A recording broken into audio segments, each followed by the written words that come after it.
ঘরের লোকের কাছে তারাপ্রসন্নের ভাব অন্যরূপ।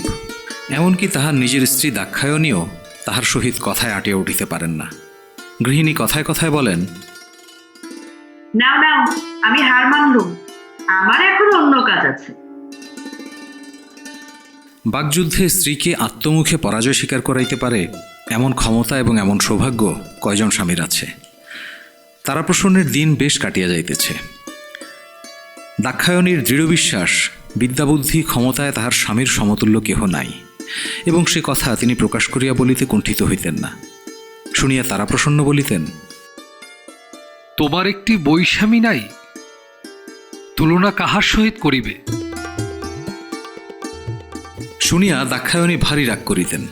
দাক্ষায়ণীর কেবল একটা এই মনস্তাপ ছিল যে তাহার স্বামীর অসাধারণ ক্ষমতা বাহিরে প্রকাশ হয় না। স্বামীর সে সম্বন্ধে কিছুমাত্র চেষ্টা নাই। তারাপ্রসন্ন যাহা লিখিতেন তাহা ছাপাইতেন না। অনুরোধ করিয়া দাক্ষায়ণী মাঝে মাঝে স্বামীর লেখা শুনিতেন। যতই না বুঝিতেন ততই আশ্চর্য হইয়া যাইতেন।